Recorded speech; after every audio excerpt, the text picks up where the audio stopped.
Fans of games like Factorio can now dive into a new factory building adventure game, thanks to Behemoth Studios, and also a thanks to Asdin, who's written this review for us. But is this one greenlit for mass production, or in need of a factory recall? Well, my name's Mark Walker, thanks to the publisher for the review copy. Now, let's find out.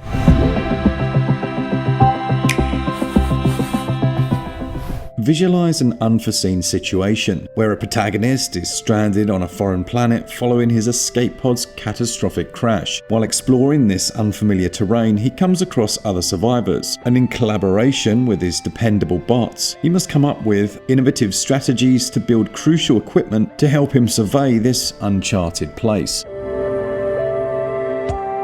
This is a top-down factory-building adventure game where the player starts on a small hexagonal island. Using a deconstructing rod, it's possible to break down rocks and trees, which in turn will allow for the creation of a simple forge. The evolution of progress starts up quite simply, and all the resources regenerate after a short time. With the assistance of a research processor, users can easily unlock a plethora of buildings and tools by acquiring specific items. Moreover, this is the key to expanding the map and exploring each island efficiently, thanks as well in part to the use of a jetpack. One thing to bear in mind is the lack of oxygen on other islands, so it's worth installing an oxygen tower or carrying a few extra tanks. One of the islands serves as a town where other survivors have set up a camp, and they'll offer the player different services. Upon collecting items or completing side quests, these become unlocked. As you carry out tasks, you'll gain experience and level up, as is common in many other games. Similar to Stardew Valley, there's a science center that accepts specimens and will reward the player for completing an exhibition. Eventually, you'll also be able to build a ship and travel to the space station where you can begin to trade. Combat's in here as well, and it's pretty straightforward with a few bosses thrown into the mix. There's an auto lock system, making the cursor snap onto the closest object. Most of the fauna on the planet are pretty docile until provoked. They can also be captured and put into pens to farm their drops.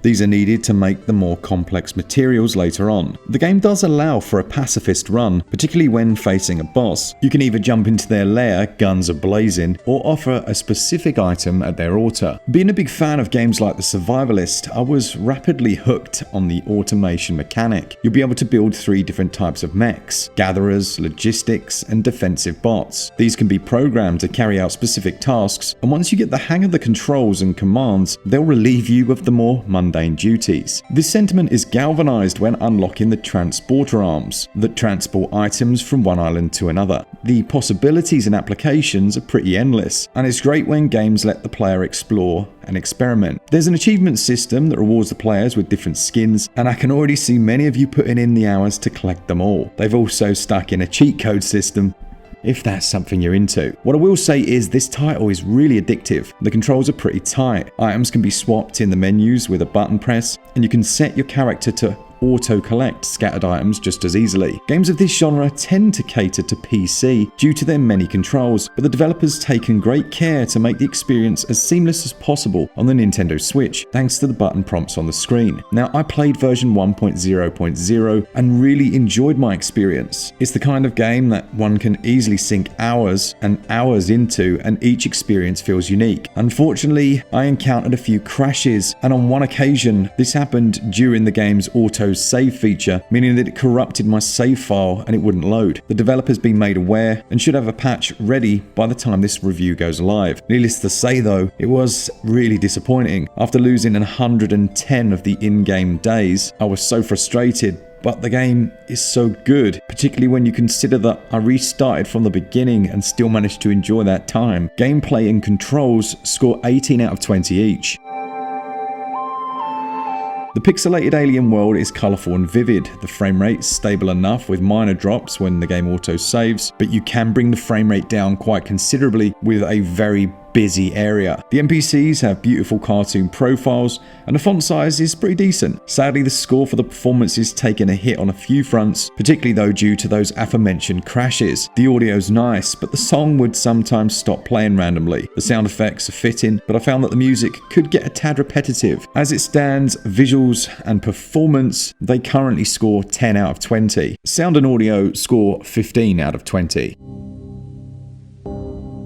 This one's going to cost £17.99 or your regional equivalent with a 10% discount until July, and it's around 798 megabytes to download. It's very addictive and one can easily sink many hours into it. The price perhaps is a tad high compared to others within its genre, especially considering the current issues, and right now I would give value 14 out of 20.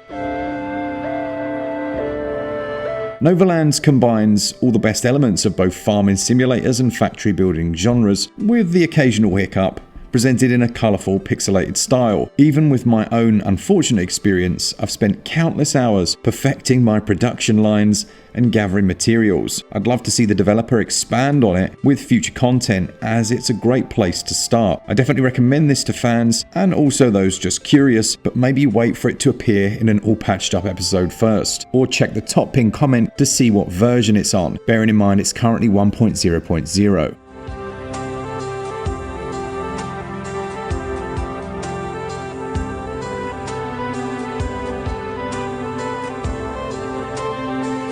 It gets a SwitchUp score of 75%. Thanks to Asdin for that one. It does sound like a real shame that the performance issues are there. I'll certainly revisit it if they patch it up, or I should say when they patch it up, and maybe come launch day it will already see it. Thanks to all of you that enjoy the content, to our Patreons and members, and as always for all things Switch all the time, keep it Switch up. Cheers guys, see ya!